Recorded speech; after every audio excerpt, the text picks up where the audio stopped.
Chapter का नाम module में होगा वन डायमेंशन मोशन, पर शुरू के 5 लेक्चर ना तो मैं 1D पढ़ा रहा हूँ, ना मैं 2D पढ़ा रहा हूँ, ना मैं 3D पढ़ा रहा हूँ।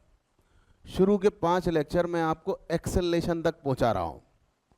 एक्सेलरेशन होता क्या है, उसकी फीलिंग क्या होती है, कैसे डिसाइड करते हैं कि किस रास्ते पर बॉडी जाएगी, उसकी ट्रेजेक्ट्री क्या होगी। 1D 5 लेक्चर के बाद शुरू होगा और 3-4 लेक्चर में ख़त्म हो जाएगा। उसमें दिक्कत नहीं है अगर हमें बेसिक पैरामीटर्स आते हों। हम बेसिक पे ज़्यादा काम करते हैं। एक बार बेसिक हमारा कड़क हो जाता है तो बाकी चीज़ें आने लग जाती है। ठीक है, तो जितना मैं अभी बोला हूँ शायद पिछले कितने भी लेक्चर में बोला ही नहीं हूँ, तो इसके बाद मैं कुछ नहीं समझाऊंगा। हम लोग बात कर रहे हैं काइनेमैटिक्स की। कॉपी में लिख लीजिए काइनेमैटिक्स,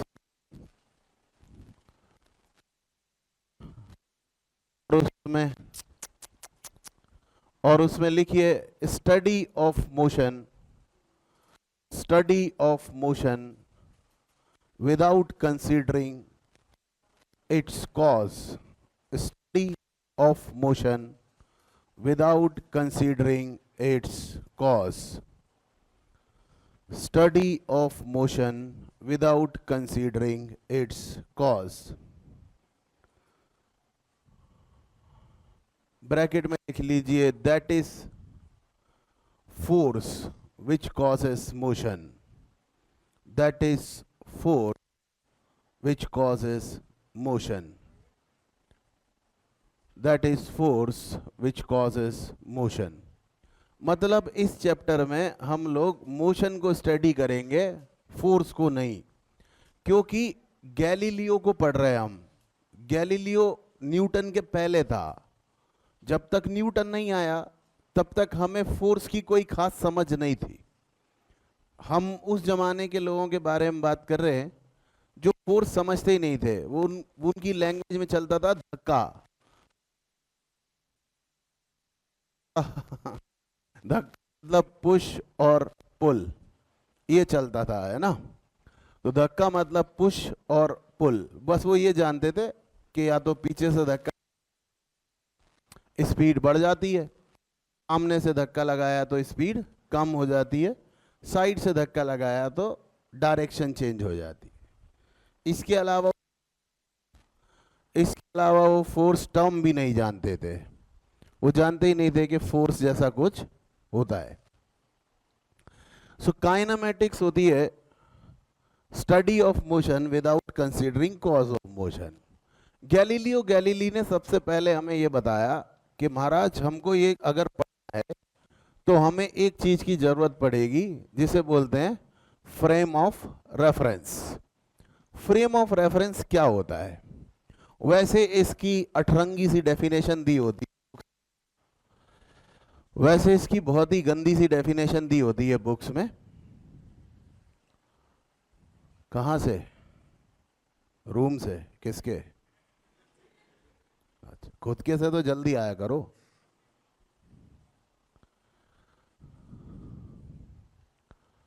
फ्रेम ऑफ रेफरेंस की एक गंदी सी डेफिनेशन बुक्स में दी होती है that it is a coordinate system, there is a well defined origin with respect to which we can specify or locate the position of a particle which is in motion or in rest। इसको पढ़ के कुछ नहीं समझ में आता है, इसलिए फ्रेम ऑफ रेफरेंस में सबसे पहले हमें एक चीज की जरूरत होती है जो है जिसका नाम है ऑब्जर्वर। तो हमारे पास होना चाहिए ऑब्जर्वर। हम सभी ऑब्जर्वर हैं। बिकॉज ऑब्जर्वर इसलिए चाहिए क्योंकि वो ही है जो मोशन को डिस्क्राइब करेगा। हम चाहे वेलोसिटी बता रहे हो, डिस्टेंस बता रहे हो, डिस्प्लेसमेंट बता रहे हो, हम कुछ भी बता रहे हो, वो किसके रिस्पेक्ट में बताया जाएगा? किसी ऑब्जर्वर। ऑब्जर्वर मतलब कोई भयंकर चीज नहीं है, हम लोग ही हैं। तो ऑब्जर्वर चाहिए एक। तो ऑब्जर्वर के पास नंबर 2 एक क्लॉक होना चाहिए जिससे कि वो टाइम मेजर कर सके, और उसका अपना एक कोऑर्डिनेट सिस्टम होना चाहिए। हम लोग कार्टेशियन कोऑर्डिनेट सिस्टम इस्तेमाल करते हैं, तो उसके पास एक कोऑर्डिनेट सिस्टम होना चाहिए, यानी कि एक्स वाई जेड एक कोऑर्डिनेट सिस्टम होना चाहिए, जिसमें एक ओरिजिन होना चाहिए, जिसके रिस्पेक्ट में हम कुछ भी बताएंगे। ये जो तीनों चीजें हैं,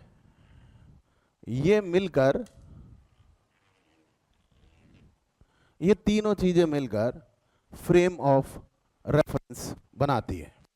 तो फ्रेम ऑफ रेफरेंस मतलब एक तो होना चाहिए ऑब्जर्वर, एक होनी चाहिए क्लॉक, और एक होना चाहिए कार्टेशियन कोऑर्डिनेट सिस्टम।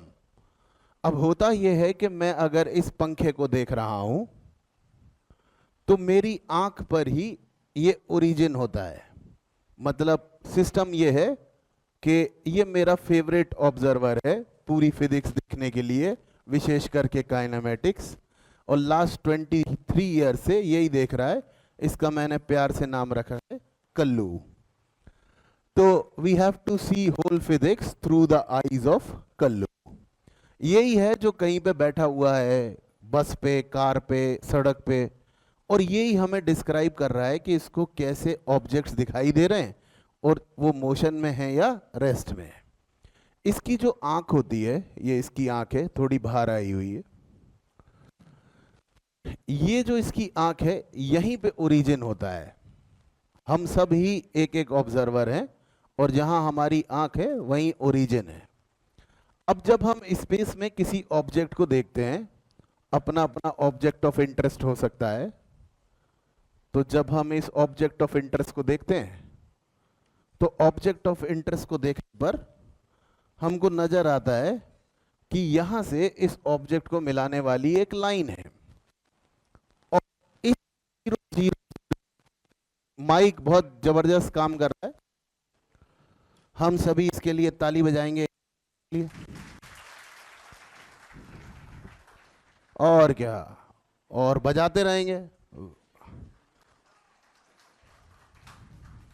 अपने अधिकारों की रक्षा करना अपना काम है।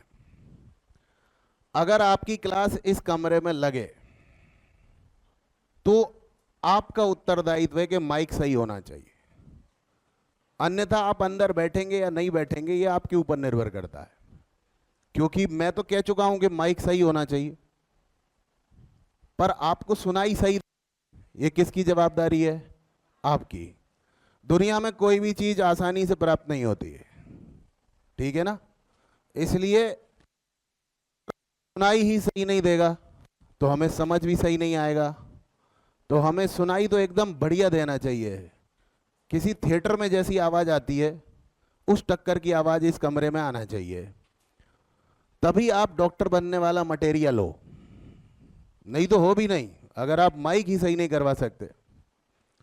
ये पूरी असेंबली चेंज हो जाना चाहिए, इतनी ताकत है आपके अंदर। लेकिन वेलकम, बहुत जल्दी आ गई आप, आइए प्लीज। अरे इनको बैठाओ भाई, बहुत जल्दी आई हैं ये। मैं भी क्लास में देर से ही जाता था, उससे क्या है, सब लोग नोटिस कर लेते हैं कि मैं आया हूं, सही रहता है। ऐसा होता है, कोई बात नहीं, बैठ सकते हैं। कभी मुझे किसी ऑडिटोरियम वगैरह में बुलाते हैं कि सर आप कोई सेमिनार वगैरह ले लो, तब भी मैं ऐसे ही करता हूं। जब पूरा हॉल वॉल भर गया, मैं लास्ट में पीछे से आता हूं, तो सब लोग देखते हैं, अरे वाह सर आए। यदि हम चाहते हैं कि सब लोग हमें नोटिस करें तो लास्ट में ही आना चाहिए। ये तो बहुत नई जानकारी हमें प्राप्त हुई। खैर, इधर देखते हैं। तो ये ओरिजिन है हमारा, और हम इस ऑब्जेक्ट ऑफ इंटरेस्ट को देख रहे हैं। अगर ये ऑब्जेक्ट ऑफ इंटरेस्ट यहां पर है, अगर इसका कोऑर्डिनेट है एक्स वाई एंड जी, तो ये जो व्हाइट लाइन है इसको बोलते हैं पोजीशन वेक्टर। पोजीशन वेक्टर हमें दो चीजों के बारे में बताता है। नंबर, डिस्टेंस ऑफ ऑब्जेक्ट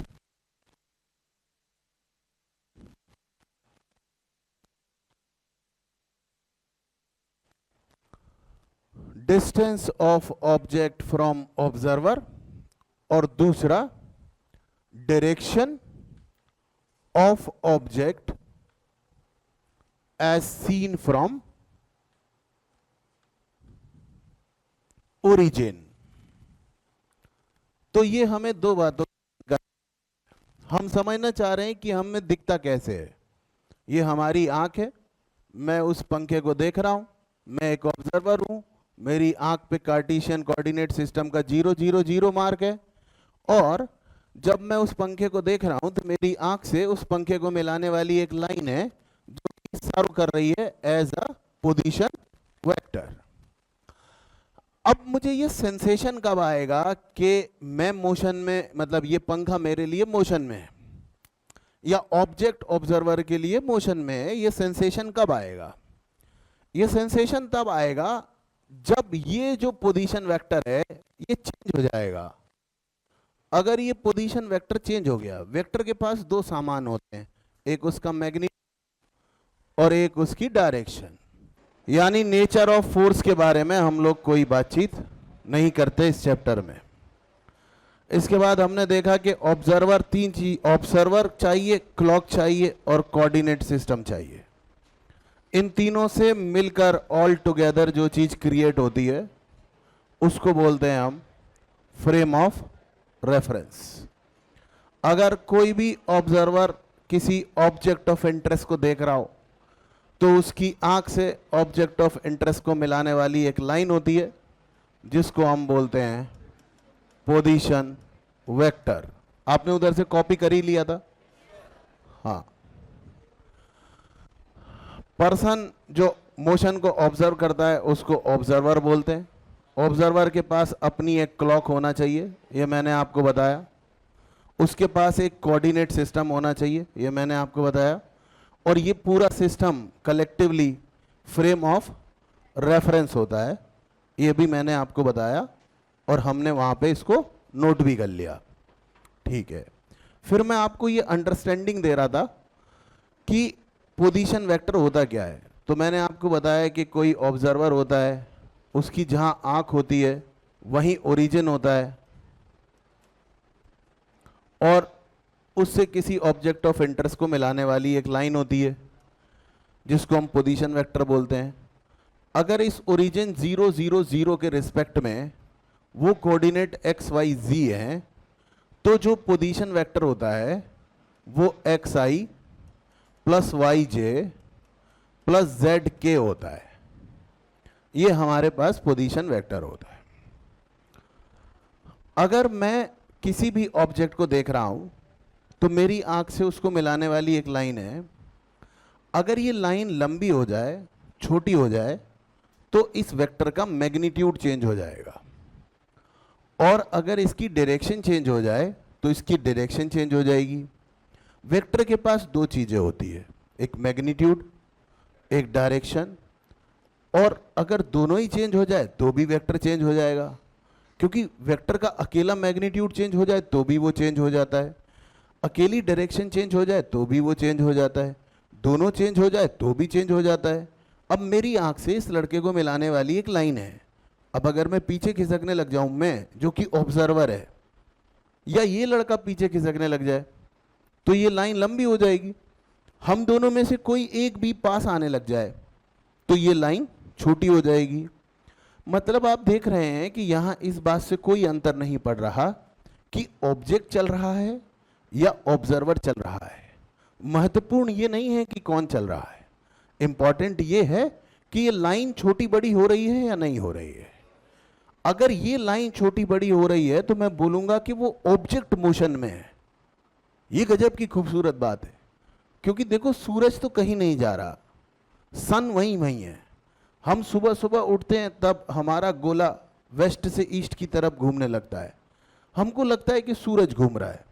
इंसान इसी तरह परसीव करता है मोशन को, क्योंकि उसको लगता है कि जब उसका जो पोजीशन वेक्टर है वो चेंज हो रहा है तो उसे लगता है कि ऑब्जेक्ट मोशन में है। कारण कुछ भी हो सकता है ऑब्जेक्ट ही चल रहा हो सकता है ऑब्जर्वर ही चल रहा हो सकता है दोनों चल रहे हो, कोई दिक्कत नहीं है।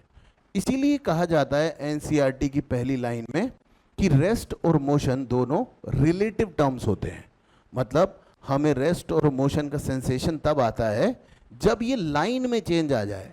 मतलब अगर हम देखना चाहते हैं कि कोई ऑब्जेक्ट मोशन में है तो उसके लिए जरूरी है कि उसका पोजीशन वेक्टर चेंज हो जाए। कारण पे चिंता नहीं है, कारण कुछ भी हो सकता है ऑब्जेक्ट ही उठकर चलने लग जाए तो सिर्फ लाइन का डायरेक्शन चेंज हो जाए तो भी बोलेंगे कि पोजीशन वेक्टर चेंज हो गया। हो सकता है ऑब्जेक्ट ही दूर जाने लगे या पास आने लगे तो बोलेंगे कि फिर भी लाइन का मैग्नीट्यूड चेंज हो गया, यानी पोजीशन वेक्टर का मैग्नीट्यूड चेंज हो गया। ऑब्जेक्ट कुछ ना करे, यही काम ऑब्जर्वर करने लग जाए तो भी उसे ऐसा ही सेंसेशन आएगा कि ऑब्जेक्ट मोशन में है। जैसे कि ट्रेन से सफर करते समय हमें ऐसा लगता है कि पेड़ पीछे जा रहे हैं, क्योंकि हम तो इतने बड़े हैं कि हम यही मान लेते हैं कि हम रेस्ट में हैं। इंसान हमेशा ऐसा ही सोचता है कि मैं तो रेस्ट में हूं, दूसरे को देखकर बोलता है कि वो चल रहा है। इसलिए रेस्ट और मोशन का सेंसेशन हमें कैसे आएगा? रेस्ट और मोशन का सेंसेशन आएगा ये सोचकर कि पोजीशन वेक्टर में चेंज हुआ या नहीं। तो हम नेक्स्ट लिखेंगे कॉन्सेप्ट ऑफ रेस्ट और मोशन। यहां तक आप लिख चुके हैं, मैं ऐसा मान रहा हूं, है ना? तो फिर लिखेंगे हम कॉन्सेप्ट ऑफ रेस्ट और motion. Concept of rest and motion, इसमें लिखेंगे if a body changes its position, if a body changes its position with time, if a body changes its position with time, it is said to be in motion. It is said to be in motion, or else it is at rest,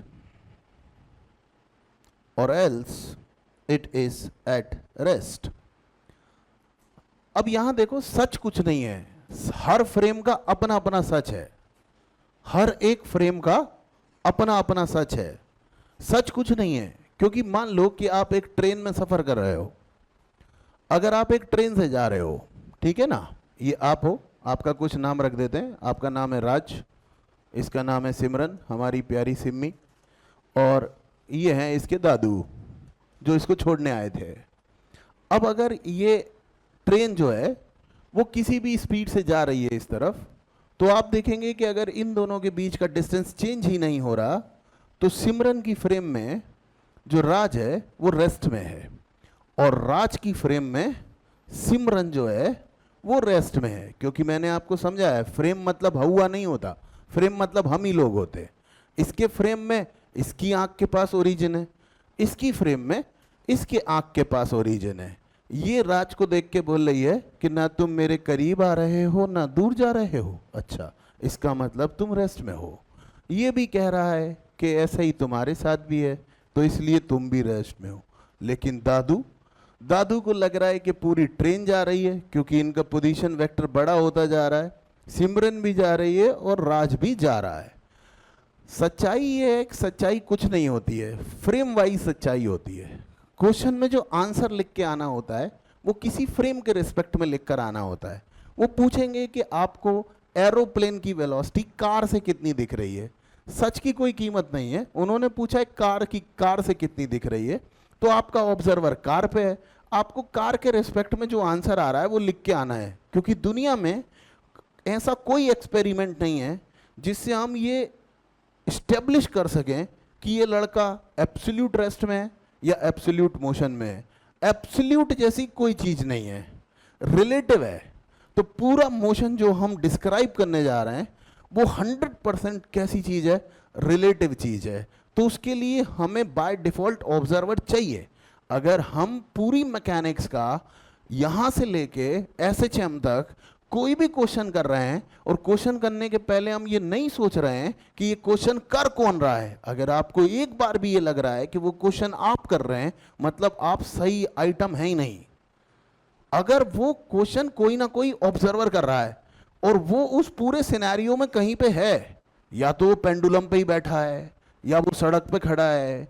एक car circular turn ले रही है तो वो car में ही बैठा है या सेंटर पे खड़ा है। जब तक आप ऑब्जर्वर को सही लोकेट नहीं कर रहे हैं, ऑब्जर्वर को सही लोकेट किया और सवाल का आंसर आता है 5 सेकंड में, ऑब्जर्वर को नहीं लोकेट किया, ऐसे ही चल रहा है, तो 1 पेज में आंसर आ रहा है, क्योंकि हम सोच ही नहीं रहे हैं उन्होंने पूछा क्या है।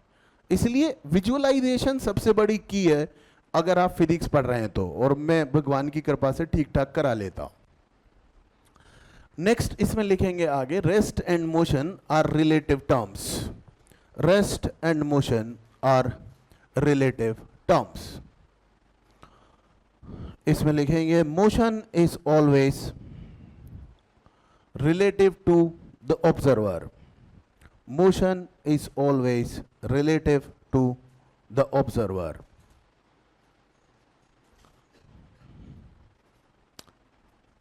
It is the combined property of object and observer. It is the combined property of object and observer. It is the combined property of object and observer.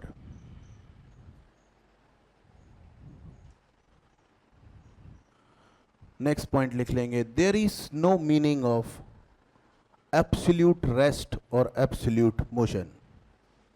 There is no meaning of absolute rest or absolute motion. There is no meaning of absolute rest or absolute motion. Absolute rest और motion क्या होता होगा? जो बिना observer के भी बताया जा सके कि भाई ऑब्जर्वर नहीं है तो भी हम ये कह सकें कि भैया ये लड़की तो रेस्ट में ही है, या हमारी धरती तो रेस्ट में ही है, या यूनिवर्स का फला फला पॉइंट तो रेस्ट में ही है, बिना ऑब्जर्वर के भी कह पा रहे हैं। तो हम बिना ऑब्जर्वर के कुछ डिस्क्राइब ही नहीं कर पा रहे। एक ऑब्जर्वर होता है, वो अपने रिस्पेक्ट में डिस्क्राइब करता है कि ये आइटम रेस्ट में और ये आइटम मोशन में। मतलब बिना ऑब्जर्वर के कुछ भी कहना पूरी की पूरी मैकेनिक्स में कोई मायने नहीं रखता है। आप जो भी डिस्क्राइब कर रहे हैं, जो भी बता रहे हैं, उसके लिए आपको क्या चाहिए? एक ऑब्जर्वर चाहिए। उसके बाद बेस्ट है। अब हम बात करते हैं कि हमको मोशन का सेंसेशन समझ में आ गया कि पोजीशन वेक्टर के चेंज होने से आएगा। ये जो हम बार बार कहते हैं कि डिस्टेंस क्या होती है और डिस्प्लेसमेंट क्या होती है, वो उसके ऊपर हम चर्चा करें। हमको 5 ही चीज़ें पढ़ना है, डिस्टेंस, डिस्प्लेसमेंट, स्पीड, वेलोसिटी और एक्सेलरेशन। और जब तक एक्सेलरेशन मैं कंप्लीट कर रहा हूँ, जिसमें आपको पूरे सिनेरियो में दिखा दूंगा कि किस किस तरह से कोई ऑब्जेक्ट चल सकता है, उसके बाद हम 1D पे बात करेंगे। तो हाल फिलहाल हम लोग बात कर रहे हैं कि भाई साहब मान लीजिए कि फिर से वही फ्रेम ऑफ रेफरेंस है, ये वही फ्रेम ऑफ रेफरेंस है। कोई ऑब्जर्वर होगा हमारे पास, यहां पे ऑब्जर्वर खड़ा होगा हमारा,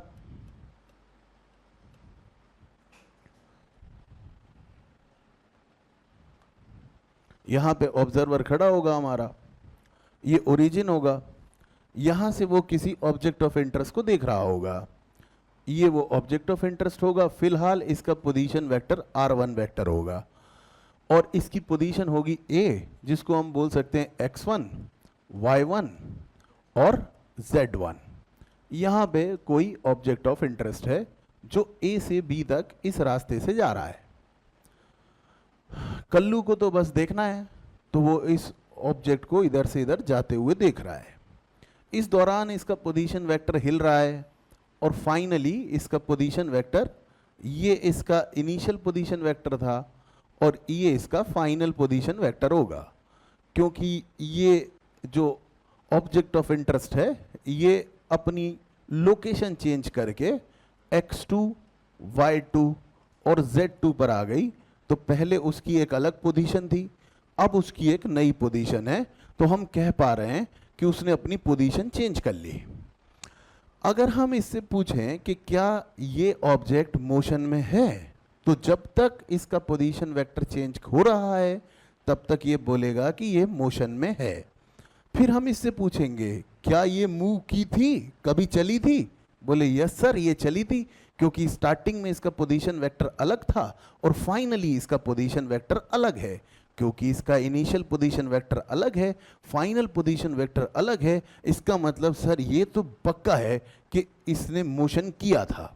अच्छा, अगर इसने मोशन किया था तो वो कौन से पैरामीटर्स हैं जो हमें ये डिस्क्राइब करके बता सकते हैं कि मोशन के समय, जब इसने मोशन किया था उस समय ये कितना चली थी, इसको मेजर कैसे करें। तो उसके लिए हमारे साथ दो चीज़ें की गई। एक तो हमें बताया गया डिस्टेंस निकालना। डिस्टेंस बहुत ही सरल है, जो कि पाथ लेंथ के बराबर होती है, क्योंकि जिस एक्चुअल रास्ते पर वो चल के आई है उस रास्ते की जो लंबाई है उसी को हम क्या बोल देते हैं, डिस्टेंस। तो distance basically actual path length होती है। हमारा इनिशियल पोजीशन वेक्टर और फाइनल पोजीशन वेक्टर सेम भी हो तो भी हो सकता है कि हमारे पास डिस्टेंस हो, क्योंकि ये लड़की अगर यहाँ A से जाए B तक और लौट के फिर आ जाए A पर, तो भी ये जिस रास्ते से गई है उस रास्ते की कुछ लंबाई होगी, और वो जो लंबाई होगी वही हमारे लिए किस तरह सर्व कर रही होगी, डिस्टेंस की तरह। तो हम डिस्टेंस को एक इनविजिबल क्वांटिटी मानते हैं, क्योंकि डिस्टेंस ना गायब की जा सकती। आपको ऐसा फील कराया जा सकता है कि डिस्टेंस नहीं है, क्योंकि आप अपनी बाइक जिससे आप यहाँ पे आते हो घर में एक फिक्स जगह से उठाते हो और शाम को ले जाके वहीं रख देते हो। अब अगर उस दिन आपके घर में कोई नहीं था तो किसी को पता नहीं चल सकता कि आप बाइक लेकर कहीं गए थे और आपने आके वहीं रख दी, क्योंकि उसकी इनिशियल फाइनल पोजीशन तो सेम है। इसीलिए बाइक में हमने माइलोमीटर लगाया है, ताकि सुबह पापा जाएंगे तो नोट करके जाएंगे कि इसकी रीडिंग क्या है। फिर शाम को आके देखेंगे, बेटा 50 किलोमीटर गाड़ी चल गई, कहाँ गए थे? तो आप बोलोगे कि मैं तो कोचिंग गया था 25 किलोमीटर, फिर लौट कर आया।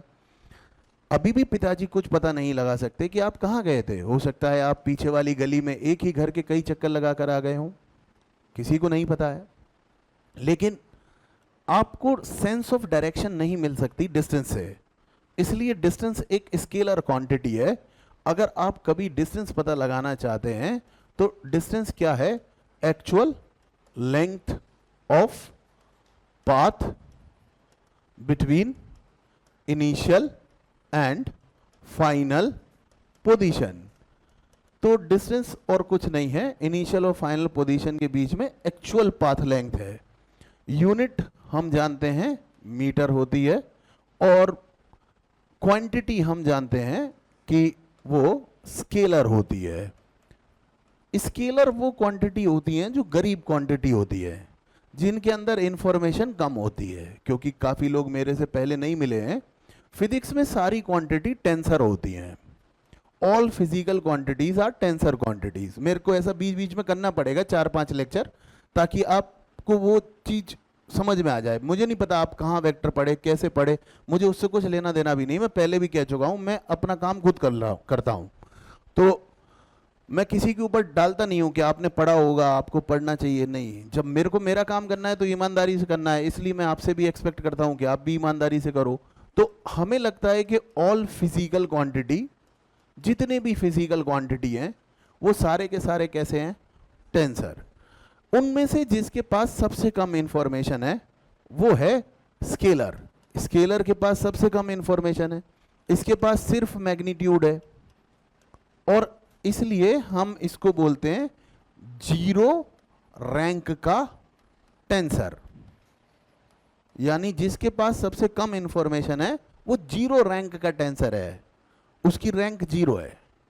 फिर हमारे पास दूसरी फिजिकल क्वांटिटी होती है वेक्टर। वेक्टर के पास दो चीजें एक साथ होती है, मैग्नीट्यूड प्लस डायरेक्शन। तो इसमें इंफॉर्मेशन बढ़ गई, इंफॉर्मेशन बढ़ गई, इसलिए इसे वन रैंक का टेंसर बोलते हैं। ये एक बड़ी फैमिली है, इसका एक बड़ा भाई और होता है डायट, जिसके पास एक ही मैग्नीट्यूड और दो दो डायरेक्शन होती है, वो 2 रैंक का टेंसर है। फिर उसका बड़ा भाई होता है ट्रायड, वो उसके पास एक मैग्नीट्यूड और 3 डायरेक्शन होती है। आपको कम पढ़ाया जाता है, तो आपको सिर्फ यही पढ़ाया जा रहा है आपकी औकात के हिसाब से।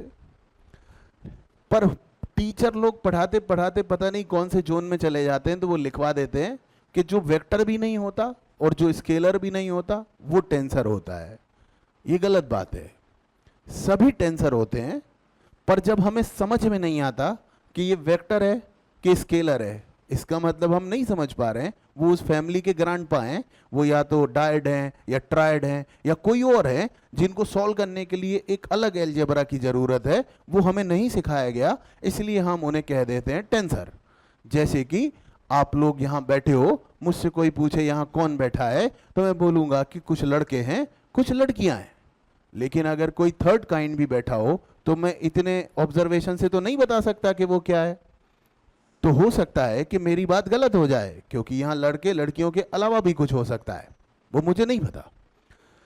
लेकिन अगर कोई मुझसे पूछता है कि यहाँ कौन बैठा है और मैं बोलता हूँ कि दे आर होमोसेपियंस, तो मैं एकदम सही हूँ। इसलिए एग्जाम में जब मोमेंट ऑफ इनर्शिया के लिए पूछा जाता है कि वो क्या है और हम लिख के आते हैं कि वो टेंसर है, उस समय हमारी मानसिक स्थिति क्या है? मोमेंट ऑफ इनर्शिया डायड है, ना वो वेक्टर है ना वो स्केलर है। अब क्योंकि वो डायड है, इस वजह से हमको लिखना पड़ता है कि ये टेंसर है, बिकॉज हम उस थर्ड काइंड को जानते नहीं हैं, क्योंकि हमें पढ़ाया नहीं गया है। तो होते तो और भी हैं, जैसे म्यू नॉट, मैग्नेटिक परमिएबिलिटी, हम नहीं जानते कि क्या है। एप्सिलॉन नॉट कोई लिखवाता भी नहीं है कि वो है क्या, पूरा पढ़ लेते हैं, कोई बताते नहीं है कि एप्सिलॉन नॉट वेक्टर था कि स्केलर था। आपने उसे एज ए फिजिकल क्वांटिटी पढ़ा है, उसकी यूनिट भी है, तो फिर पता करो कि वो वेक्टर है कि स्केलर है। आप नहीं पता लगा सकते हैं। इसलिए जब ऐसी चीज़ें आती हैं तो हम कट मार के निकल जाते हैं। मास्टर भी कट मार देता है, बच्चा तो कट मारने में एक्सपर्ट है ही। खैर, मैं पूरी बात बताऊंगा आपको। तो कुल मिलाकर ऐसा हुआ। अब जब हमने इससे पूछा कि क्या हम इस चीज़ को वेक्टोरियली समझा सकते हैं, तो इन्होंने बताया कि हाँ, ये ए से बी तक गई, तो ये जो स्ट्रेट लाइन डिस्टेंस है, ये जो वेक्टर रिप्रेजेंट कर रहा है, इसको ही हम बोलते हैं डिस्प्लेसमेंट वेक्टर। अब देखा जाए तो मोर और लेस दोनों एक जैसी चीज बता रहे हैं, लेकिन डिस्प्लेसमेंट वेक्टर क्वांटिटी है तो उसके अंदर इंफॉर्मेशन ज्यादा होगी। तो डिस्प्लेसमेंट वेक्टर को अगर हम समझना चाह रहे हैं तो डिस्प्लेसमेंट वेक्टर है क्या, वो हम 2 मिनट के बाद लिखेंगे। पहले हम वेक्टर्स में triangle law of vector addition जानते हैं। अगर कोई नहीं जानता होगा तो बता देना, मैं वो भी बता दूंगा। Triangle law of vector addition बोलता है कि अगर आप एक ट्राइंगल पर 2 वेक्टर बनाओ और वो एक ही ऑर्डर में है और तीसरा वेक्टर ऑपोजिट ऑर्डर में है, तो जो सेम ऑर्डर में है उनका सम ऑपोजिट ऑर्डर वाले के बराबर होता है। अगर आप इस ओ ए बी को एक ट्राइंगल की तरह फील कर पाओ तो इसमें आर इनिशियल और एस एक ही ऑर्डर में है, इसलिए हमें लिखना पड़ेगा r initial plus s vector is equal to, ये अपोजिट ऑर्डर में है इसलिए इसे लिखना पड़ेगा आर फाइनल वेक्टर, और इसीलिए डिस्प्लेसमेंट वेक्टर हो जाएगा r final vector minus r initial vector. तो ये हो गया हमारे पास डिस्प्लेसमेंट वेक्टर। अगर हम डिस्प्लेसमेंट वेक्टर को सही फील करना चाहते हैं तो डिस्प्लेसमेंट वेक्टर और कुछ नहीं होता है, वो चेंज इन पोजीशन वेक्टर होता है। क्या होता है? Change in position vector. तो डिस्प्लेसमेंट वेक्टर होता है change in position vector, that is final position vector minus initial position vector. अभी आपको पोजीशन वेक्टर बनाना दिखाया था। अगर आप आर इनिशियल वेक्टर बनाना चाहें तो आप बना सकते हैं। कितना होगा? x1i y1j z1k। Are final vector बनाना चाहें तो बना सकते हैं। क्या होगा? x2i y2j z2k। बना सकते हैं ना। अब अगर आप डिस्प्लेसमेंट वेक्टर बनाना चाहें तो एक्चुअली में आपको आर फाइनल में से आर इनिशियल को माइनस करना है।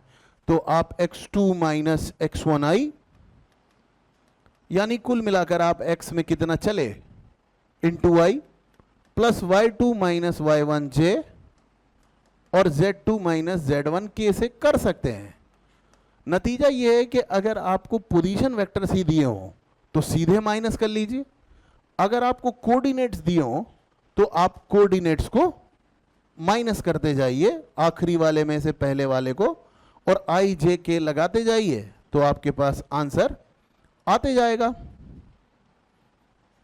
तो ये आपके पास डिस्प्लेसमेंट वेक्टर होता है। अब चूंकि ये वेक्टर है तो इस वजह से क्या लिखना पड़ेगा कि ये क्वांटिटी कैसी है, वेक्टर, और यूनिट अभी भी इसकी कितनी है, मीटर या सेंटीमीटर। लेकिन इसके पास ज़्यादा इंफॉर्मेशन है। जब आप ये बताएंगे कि मैं 10 मीटर गया था तो आपने डिस्टेंस बताई है, लेकिन अगर आप बोल रहे हैं कि मैं 10 मीटर ईस्ट की तरफ गया था तो इसका मतलब है कि आपने डिस्प्लेसमेंट बताई है। लिखते चलिए, काफ़ी सरल चल रहा है अभी तो।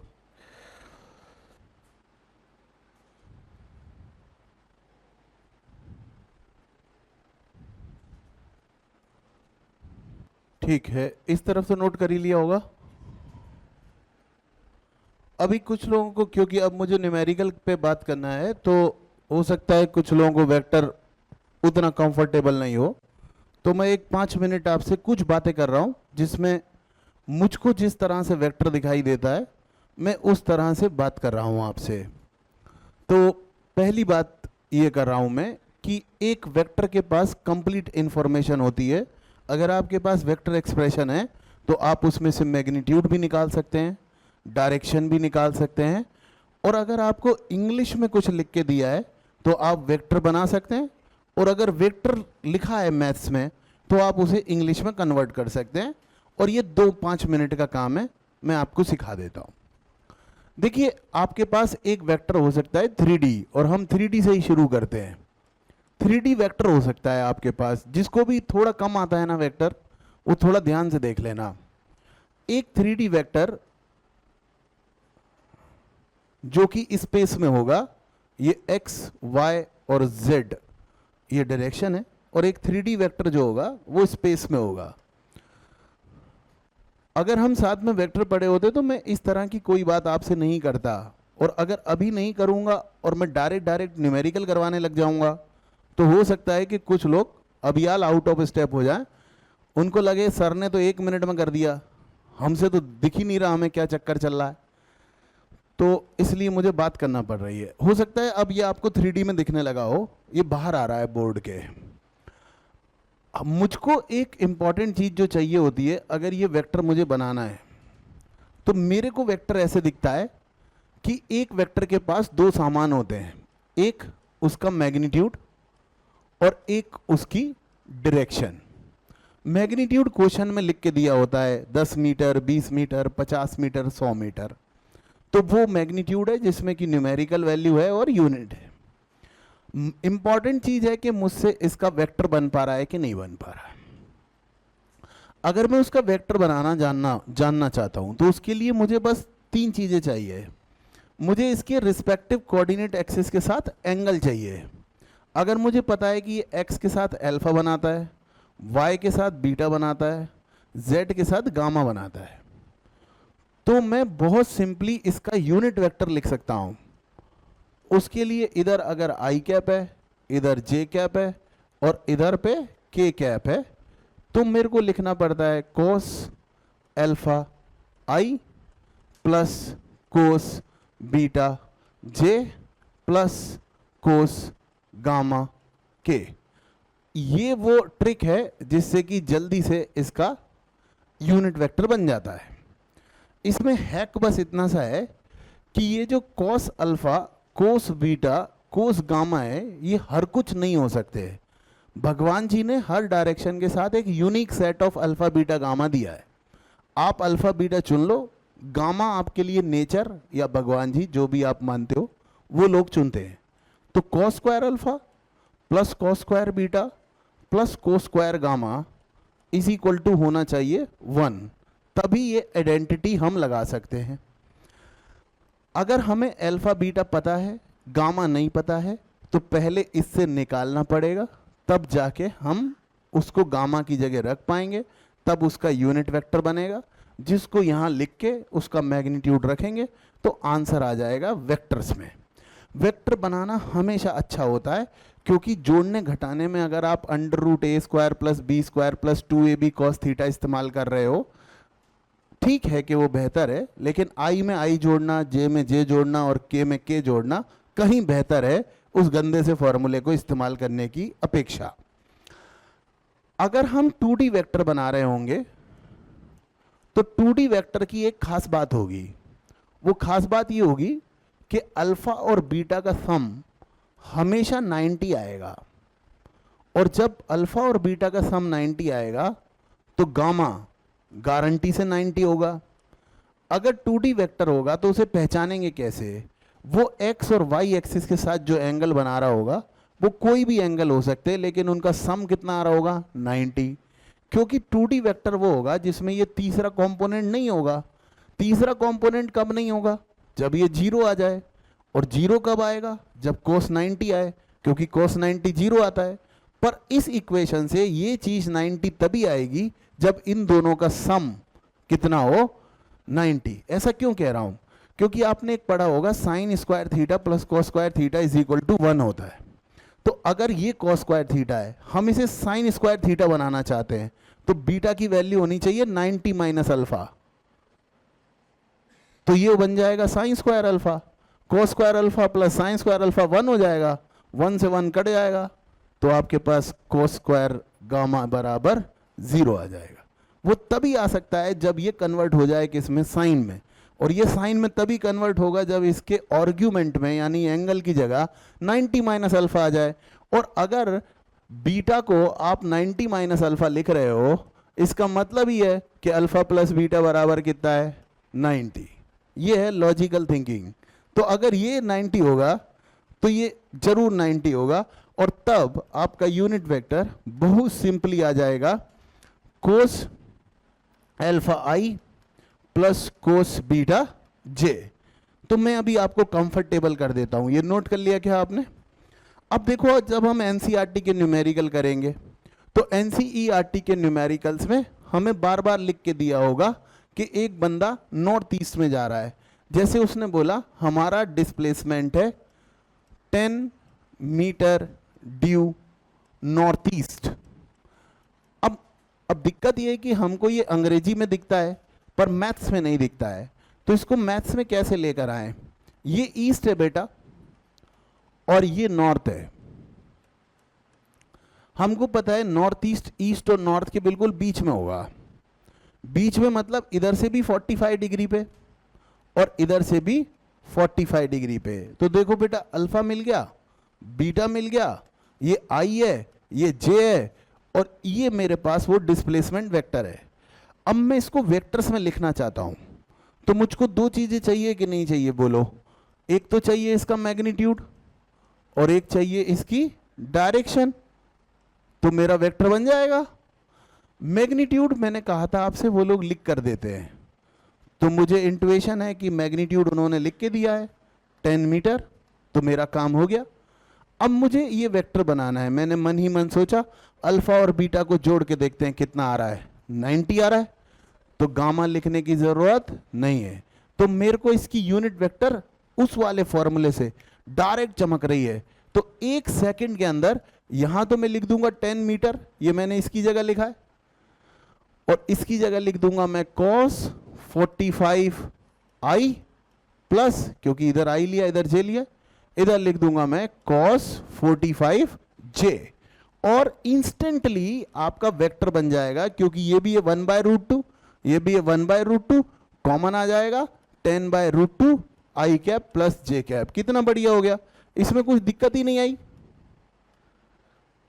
और इस तरह आपने वेक्टर बना लिया। अब मान लो एक इंसान मल्टीपल डायरेक्शन में जा रहा हो, ईस्ट में भी जा रहा हो, फिर थोड़ी देर बाद वेस्ट में जा रहा हो, फिर नॉर्थ ईस्ट में जा रहा हो, साउथ ईस्ट में जा रहा हो, तो हम क्या करेंगे? हम पगले हो जाएंगे। पगले नहीं होना है। हम ईस्ट में कितना गया उसका वेक्टर अलग बना लेंगे, नॉर्थ में कितना गया उसका वेक्टर अलग बना लेंगे, नॉर्थ ईस्ट में कितना गया, या वो किधर भी चला जाए, हमारी औकात है कि हम वेक्टर बना सकते हैं। हम उसका वेक्टर अलग अलग बनाएंगे। एक बार जब उसका वेक्टर बन गया तो हम क्या करेंगे? हम तीनों को जोड़ देंगे। उस जोड़ते समय मस्त मजा आ जाएगा, क्योंकि आई में आई जोड़ना है, जे में जे जोड़ना है, के में के जोड़ना है, और हमें वो √a² प्लस b² वो घटिया आइटम लगाना ही नहीं। हालांकि जब वो घटिया आइटम लगाने की बारी आएगी तो मैं उसके बारे में भी कुछ क्रक्स बताऊंगा आपको। हाल फिलहाल ये अगर इतना मैथ्स इतना समझ में आता है हमको, तो हमारा काम बन जाएगा। कम से कम वेक्टर क्रिएट करने लग जाएंगे तो हमारे सवाल बहुत मतलब ऐसे आराम से चलेंगे, दिक्कत नहीं होगी। इसको आप लिखोगे या मैं इसको हटाऊं? लिखेंगे? कितने लोग लिखेंगे? हाथ उठाना। वंडरफुल, लिखिए।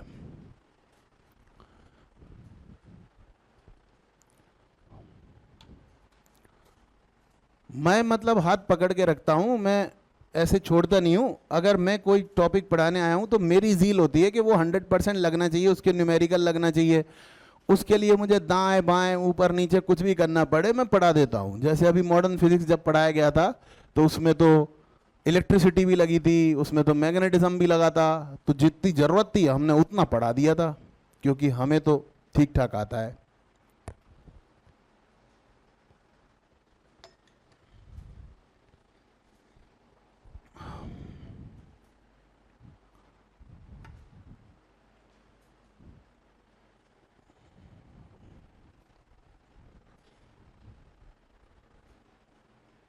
अभी हमारा थोड़ा टाइम भी खराब हो गया आज, 10-15 मिनट, क्योंकि सारे लेक्चर एकदम इस तरह से कंस्ट्रक्टेड हैं कि वो एक लॉजिकल एंड पे पहुंचते हैं एंड में। पर क्योंकि वो 10-15 मिनट बेकार हो गए तो हो सकता है कि हम शॉर्टेज में रह जाएं 2-3 क्वेश्चन की। तो एकदम 100% आज के लेक्चर में हम लॉजिकल एंड पे नहीं पहुंच पाए। नहीं तो आज पूरा डिस्टेंस डिस्प्लेसमेंट में कवर कर देता, कल से सीधे स्पीड पे बात करता। पर हो सकता है कि मुझे अगले लेक्चर में 10-15 मिनट और इस पे बात करना पड़े। लेट अस सी आप कितनी जल्दी लिखते हैं, उसके बाद देखते हैं।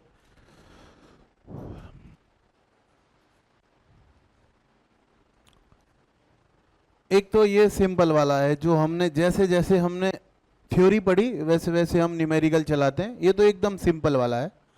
इसमें उसने हमें एक फाइनल पोजीशन वेक्टर दिया है और एक इनिशियल पोजीशन वेक्टर दिया है।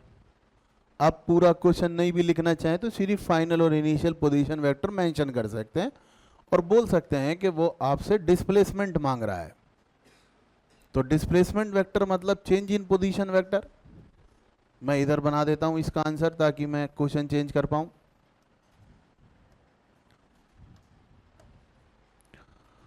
डिस्प्लेसमेंट वेक्टर के बारे में हमें पता चला है कि वो चेंज इन पोजीशन वेक्टर है, मतलब वो r final vector minus r initial vector है। यानी कि इसमें से अगर हम कम करेंगे तो ये हो जाएगा 6 minus 2i plus 9 minus 1j plus -2 minus 4k। इस तरह ये हो जाएगा हमारे पास 4i plus 8j minus 6k। ये इन्होंने वेक्टर में ही मांगा था तो हमने इनको वेक्टर में आंसर दे दिया। ये हमारे पास डिस्प्लेसमेंट वेक्टर आ गया। और डिस्प्लेसमेंट वेक्टर का ही दूसरा नाम है चेंज इन पोजीशन वेक्टर। तो आपसे या तो चेंज इन पोजीशन वेक्टर मांग लेगा या डिस्प्लेसमेंट वेक्टर मांग लेगा। दोनों की आंसर जो होगी वो सेम होगी। ठीक है, चलिए अगला देखते हैं। इसको हटा दूं ना। दूसरा हमें यह समझ में आया कि अगर हमें कोई पोजीशन की इक्वेशन दे रहा है तो हमने अपने मन में डिस्प्लेसमेंट को ऐसे समझा है कि डिस्प्लेसमेंट होता है final position minus initial position. इसलिए कभी भी अगर हमें डिस्प्लेसमेंट वेक्टर निकालना है तो पूरी तसल्ली से पहले निकाल लेना चाहिए फाइनल जो टाइमिंग दी गई है उस पर फाइनल पोजीशन। और हाँ, किसी को ऐसा भी लग सकता है कि बहुत सरल पढ़ा रहे हैं सर, सर का लेवल कहाँ जाएगा 2 दिन 3 दिन के बाद। वो आप इमेजिनेशन नहीं कर सकते, बियॉन्ड इमेजिनेशन है। लेकिन उस समय भी आपको समझ में आ रहा होगा। हमारा उद्देश्य ये नहीं है कि हम कोई आपको भयंकर चमत्कार दिखाएं फिर आपको कुछ समझ में ना आए। तो हम तो बिल्कुल ये मान के पढ़ाते कि किसी को कुछ नहीं आता है, लेकिन पढ़ाते पूरा ए से जेड तक है। तो 2 दिन बाद कहीं और होंगे। तो फिलहाल इन्होंने x की वैल्यू दे दी है। इस सवाल को करने के लिए हमें पहले समझ होना चाहिए कि भाई इनिशियल टाइम कौन सा दिया है 0, फाइनल टाइम कौन सा दिया है 2, है ना। तो हमें डिस्प्लेसमेंट निकालना है। इसको हटा दूं क्या? तो हमको इक्वेशन दी है x is equal to 2 plus 80 -4t²। अगर हम t बराबर 0 पे काम करें तो हमारे पास इनिशियल ये दोनों 0 हो जाएंगे। 2 मीटर पे हम शुरू में ही खड़े हैं, क्योंकि किसी ऑब्जर्वर ने जिसको देख रहा होगा, मान लो ये ऑब्जर्वर है, ये जिसे देख रहा है, मान लो इसको देख रहा है, तो ये शुरू में t बराबर 0 पे ही ऑब्जर्वर से 2 मीटर पे खड़ी है। अब ये आगे जा रही है। अब हमें पता लगाना है कि t बराबर 2 पे ये कहाँ खड़ी है। जब ये पता चलेगा तो दोनों घटाएंगे, तब जाके ये पता चलेगा कि ये कितना चली है, क्योंकि पूछ तो वो यही रहा है ना, उसका डिस्प्लेसमेंट कितना है। तो जब हम t बराबर 2 रखेंगे यहाँ पे, तो हमारे पास x फाइनल आएगा, जो 2 तो है ही, 8 × 2 16 होगा, और वो भी 16 होगा। तो हे भगवान, ये क्या हुआ? ये तो गई थी घूमने और लौट के वापिस आ गई। इसलिए अगर हम डिस्प्लेसमेंट देखेंगे तो डिस्प्लेसमेंट होगा x final minus x initial. x final भी 2 है, x इनिशियल भी 2 है, इसलिए आंसर 0 है। आपको एक बात बताऊं, क्या चीज टफ होती है? डिस्टेंस निकालना टफ होता है। डिस्प्लेसमेंट बहुत आसान है। लोगों को लगता है डिस्प्लेसमेंट वेक्टर है, नहीं, उसके अंदर इंफॉर्मेशन ज़्यादा है, इसलिए उसको डिस्कवर करना आसान होता है। आप तो डेली लाइफ में देखो ना, कोई आपकी बाइक लेके मांग के चला गया, आप बस ये पता लगा सकते हो कि ये सुबह लेके गया था तो रीडिंग इतनी थी, शाम को रीडिंग इतनी है, तो ये 100 किलोमीटर मेरी बाइक चला के आया है। यू नेवर नो कि वो गया कहाँ था। इसलिए वो एक ऐसी क्वांटिटी है जिसको डिस्कवर करना मुश्किल है। हालांकि मैं कुछ लेक्चर्स के बाद वो बताऊंगा, क्योंकि जब तक मैं एक्सेलरेशन नहीं पढ़ा दूंगा मैं डिस्टेंस निकलवाऊंगा ही नहीं। हाँ, ये बात और है कि सर्कल वर्कल पे निकलवा दें, वो एक अलग बात है, क्योंकि सर्कल एक डिफाइंड ट्रेजेक्ट्री है। डिफाइंड ट्रेजेक्ट्री पे निकालना आसान है, लेकिन अनडिफाइंड ट्रेजेक्ट्री पे निकालना बहुत मुश्किल काम है। इसलिए अभी हम स्टार्ट डिस्टेंस से कर रहे हैं, सॉरी डिस्प्लेसमेंट से कर रहे हैं, डिस्टेंस पे बाद में जाएंगे। फिर जिन सवालों के लिए मैं बोल रहा था उनमें से ये एक सरल प्रकार का है। इसमें इंसान पार्ट्स में चलता है। जैसे पहले चला गया ये इंसान 4 मीटर, कहाँ पे? ईस्ट में। फिर चला गया 3 मीटर, कहाँ पे? नॉर्थ में। फिर चला गया एक पोल के ऊपर चढ़ गया, बिजली का मैकेनिक था ये, तो ये 12 मीटर उस पोल पे चला गया। मतलब हमको 3 दिशाएं चाहिए, एक तो ईस्ट चाहिए, एक नॉर्थ चाहिए, और एक अपवर्ड्स डायरेक्शन चाहिए। तो हम दिमाग में बनाते हैं कि दिशाएं 6 होती हैं हमारे पास। We have 6 directions. एक तो होती है ईस्ट वेस्ट, एक होती है नॉर्थ साउथ, और एक होती है अप डाउन। इस तरह से हमारे पास 6 डायरेक्शन होती है, और ये सभी एक दूसरे के साथ 90 डिग्री पर होती है। तो अगर हम यहाँ ले रहे हैं ईस्ट, यहाँ ले रहे हैं वेस्ट, यहाँ ले रहे हैं नॉर्थ, यहाँ ले रहे हैं साउथ, और ये हो गया हमारे पास अप, और ये हो गया हमारे पास डाउन। सो इसलिए इधर आई, इधर माइनस आई, इधर जे, इधर माइनस जे, इधर पर के, और इधर पर माइनस के। पहला वेक्टर हम बनाते हैं, वो बोल रहे हैं हमसे कि वो 4 मीटर जा रहा है, कहाँ पर? ईस्ट में। तो हम पहला डिस्प्लेसमेंट बताते हैं कि पहला डिस्प्लेसमेंट कितना हुआ। पहला डिस्प्लेसमेंट हुआ 4i। आई क्यों? क्योंकि ईस्ट में हमने i लिया है। फिर दूसरा डिस्प्लेसमेंट हम बताते हैं कि वो हो रहा है हमारे पास 3 मीटर नॉर्थ में, तो ये हो गया 3j। ये ईस्ट में, ये नॉर्थ में। अब तीसरा डिस्प्लेसमेंट हो रहा है हमारा अपवर्ड्स, जो कि है 12k। ठीक है। सो इसलिए अगर हम नेट डिस्प्लेसमेंट निकाले, बिकॉज ये डिस्प्लेसमेंट इन पार्ट्स हैं, तो इनको सम करना पड़ेगा। ये पोजीशन वेक्टर्स नहीं है।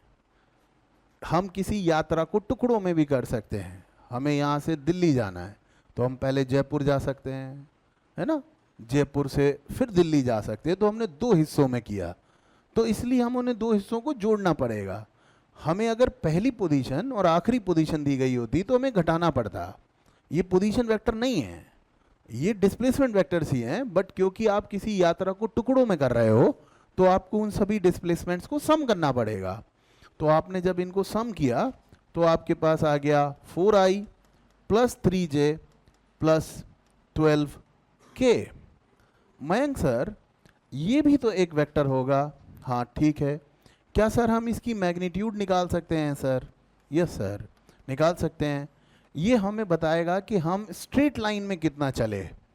तो ये हो गया हमारे पास 16, ये हो गया 9, ये हो गया 144, तो ये हो गया √169, तो ये हो गया 13। यानी इतना सब करके वो इंसान का बच्चा यहाँ से शुरू किया होगा, पहले 3 मीटर इधर गया होगा, फिर 4 मीटर इधर गया होगा, फिर वहाँ पहुँच गया होगा, तो यहाँ से वहाँ तक सीधे कितना गया होगा? 13 गया होगा। अगर वो सीधे उड़ सकता होता, ऐसे सीधे जा सकता होता, तो ये जो वेक्टर आया है सर, ये वेक्टर अलग अलग कोऑर्डिनेट एक्सिस के साथ सर कितना एंगल बनाएगा सर?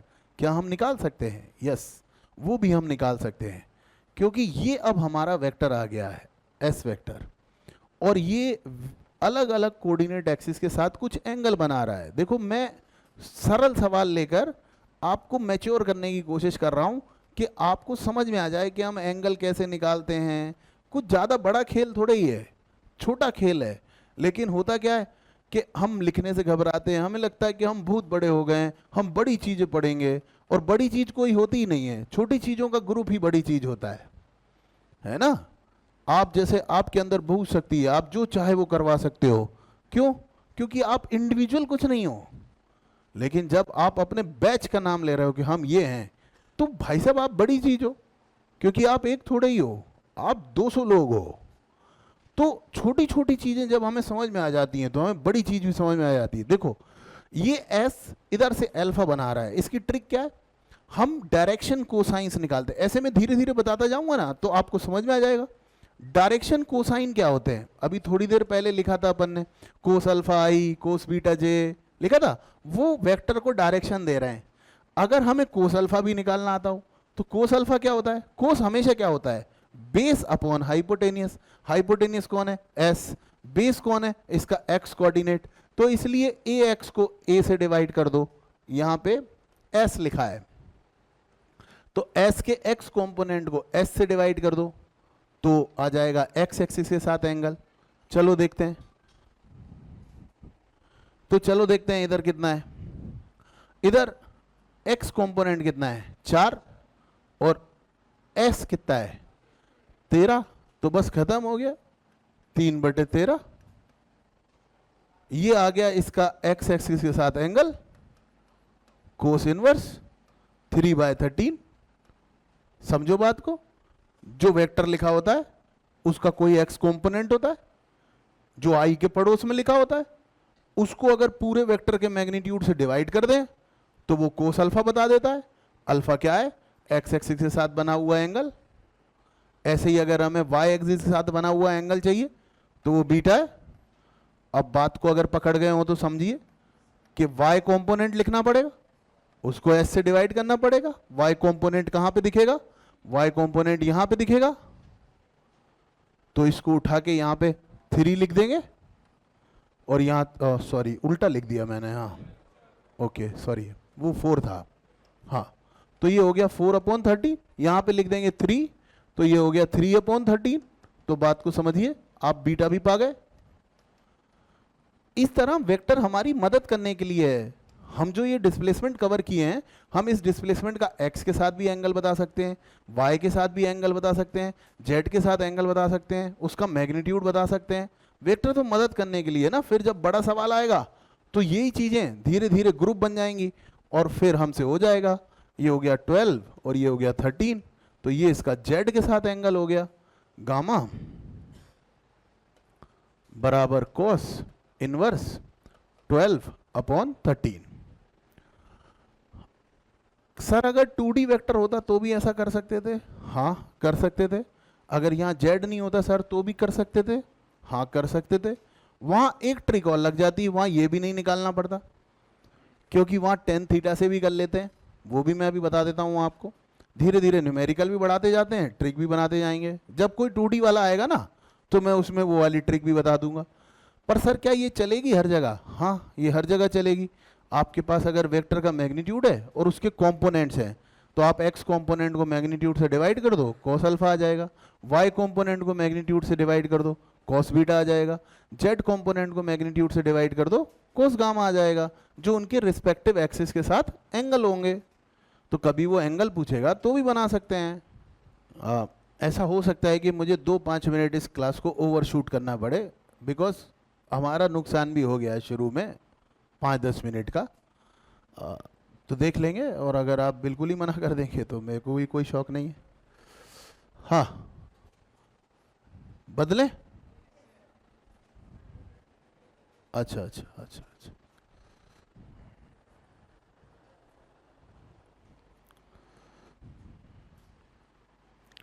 इससे बिल्कुल मन में ये मत लाना कि हमको वेक्टर नहीं आता या हमको बेसिक मैथ्स नहीं आता। दुनिया में किसी को आता होगा, उससे सबसे अच्छा मुझे आता है, तो टेंशन लेने की ज़रूरत नहीं है। अपन साथ में हैं, जो ज़रूरत पड़ेगी वो कर लेंगे। और कितने दिन करना पड़ेगा? मुश्किल से 4-5 दिन। 4-5 लेक्चर में एकदम कवर हो जाएगा, क्योंकि सारे दाव पे जा जाएंगे, फिर वही रिपीट होने वाले हैं। तो इसलिए 2-5 दिन थोड़ी दम लगाएंगे, 10 लेक्चर के अंदर एकदम परफेक्ट हो जाएगा मामला। फिर वेक्टर वेक्टर कुछ सोचना नहीं पड़ेगा।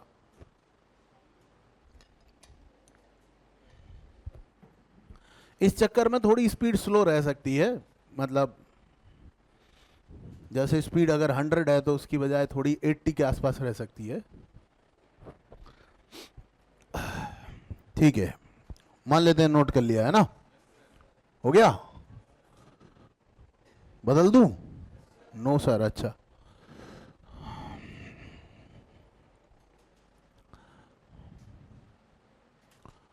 चलो कोई नहीं। मान लो मैं नेक्स्ट क्वेश्चन, वो क्वेश्चन वहां लिखा हुआ है, तो वो क्वेश्चन जो लिखा हुआ है मैं डेटा उसी का ले लेता हूं, तो आप क्वेश्चन बाद में नोट कर लेंगे, उसमें कोई दिक्कत वाली बात नहीं है।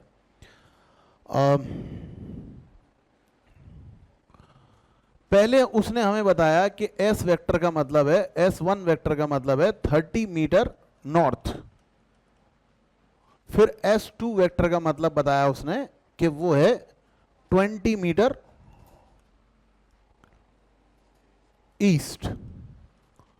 और S3 वेक्टर का मतलब उसने बताया मेरे को कि वो है 30√2 साउथ वेस्ट मीटर भी है वहां। अब हम इन 3 रास्तों पे चले हैं। पहले हम थोड़ा ईस्ट में गए, फिर हम थोड़ा वेस्ट में गए, और सॉरी, पहले हम नॉर्थ में गए, फिर ईस्ट में गए, और फिर साउथ वेस्ट में गए। तो इधर साइड में छोटा सा बना लेते हैं। ये ईस्ट है हमारा, ये वेस्ट है हमारा, ये नॉर्थ है, ये साउथ है। सर इस बार आपने अप डाउन नहीं बताया बेटा, क्वेश्चन में नहीं है। मैं उतना ही करता हूं जितना क्वेश्चन में है, ज्यादा फिर क्यों अपन इंक बर्बाद करें अपनी। तो इसलिए मेरे को ये दिखाई दे रहा है। सबसे पहले उसने लिखा है S1, जो किस तरफ है? नॉर्थ में है। तो ये तो 1 सेकंड में बन गया मेरा। S1 वेक्टर बराबर 30 J कैप मीटर। ये मेरे पास S1 आ गया। फिर S2 निकाला मैंने, वो 20 ईस्ट में है, ईस्ट की तरफ आई है, तो 20 I कैप मीटर। ये भी आ गया भाई साहब मेरा। अब ये क्या चक्कर है साहब, साउथ वेस्ट? अभी ऐसा ही कराया था एक नॉर्थ ईस्ट। साउथ और वेस्ट किधर है? पहले तो अपन यहां बना लेते हैं। ये साउथ होता है, ये वेस्ट होता है। मतलब मेरा जो आंसर आने वाला है वो -J और -I के बीच में आने वाला है। एक बात तो पक्की है। अब अगर मैं वेक्टर से डरता नहीं हूं तो मैं तसल्ली से सोच लेता हूं कि मैं इधर गया हूं, मैं इधर गया हूं, यहां से भी 45 पे, यहां से भी 45 पे। अब मेरा वेक्टर बनाने का स्कीम चालू हुई मेरे दिमाग में कि क्या मैं वेक्टर बनाना जानता हूं। तो मुझे पता चला हाँ ये S3 वेक्टर है, इसके पास 2 सामान होते होंगे, एक इसका मैग्नीट्यूड, एक इसकी डायरेक्शन।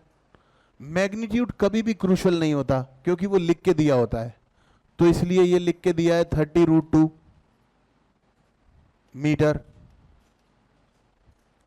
अब होता है डायरेक्शन। डायरेक्शन निकालने का यंत्र मैंने आपको बता ही दिया है। 45 45 90 हो गए, तो तीसरा वाला सोचना नहीं है। तो अब यहां पे आएगा कोस अल्फा, या ये कोस अल्फा, ये कोस बीटा, लेकिन पड़ोस में माइनस आई आएगा। सर पहले तो आपने प्लस आई लिखा था। अरे भाई वो उस जोन में था ना, आई और जे के बीच में, तो मेरी क्या गलती है? तो मैं लिखूंगा यहाँ पे कॉस 45, फिर यहाँ क्या लिखूंगा मैं, माइनस आई प्लस कॉस 45, फिर यहाँ पे क्या लिखूंगा मैं, माइनस जे। समझ तो नहीं आ रहा ना किसी को यहाँ तक? तो ये हो गया हमारे पास 1/√2, √2 से √2 कट जाएगा, 1/√2, √2 से √2 कट जाएगा, तो ये हो गया -30i -30j। इस तरह बच्चों, जब हमें पता है कि ये हम पार्ट्स में चल रहे हैं, हमें किसी ने पहला और आखिरी पोजीशन तो दिया नहीं, अगर आखिरी और पहला पोजीशन देते तो हम माइनस करते, पर चूंकि ये हम पार्ट्स में चल रहे हैं, पहले हम इधर गए, फिर इधर गए, फिर इधर गए, ऐसी बातें कर रहा है, ऐसी बातें कर रहा है, तो हम S1 plus S2 plus S3 करके आंसर लाएंगे। अब अगर आप थोड़े भी बुद्धिमान हैं तो ये प्लस का 30j है और ये माइनस का 30j है, जोड़ने पे खत्म हो जाएगा। ये प्लस का 20i है और ये माइनस का 30ji है, घटाने पर माइनस का 10i आएगा। तो अब आंसर कैसे लिखेंगे भाई साहब? आंसर लिखेंगे कि जो फाइनल डिस्प्लेसमेंट है वो है 10 मीटर, क्योंकि उन्होंने भी तो ऐसे ही दिया था, ये आई जे तो हमने लगाए थे। माइनस आई का मतलब क्या है? वेस्ट, तो हम बगल में लिखेंगे ड्यू वेस्ट, बस खत्म हो गया। इस तरह हमारा जो फाइनल वेक्टर आता है, अगर वो 3D में आ गया तो भी देखो हमें एंगल पता थे, हम डायरेक्शन निकाल के बता सकते थे। 1D में आ गया तो और सुंदर है, हम सीधे लिख के आ सकते हैं। अभी 2D में भी आएगा कल, है ना।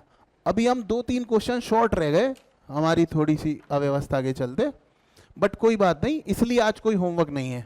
अगर कंप्लीट हो जाता तो मैं आपको इमीडिएट होमवर्क देता। अभी आप इतना ही पढ़ के आ जाइए, अगली बार बनाएंगे होमवर्क, है ना।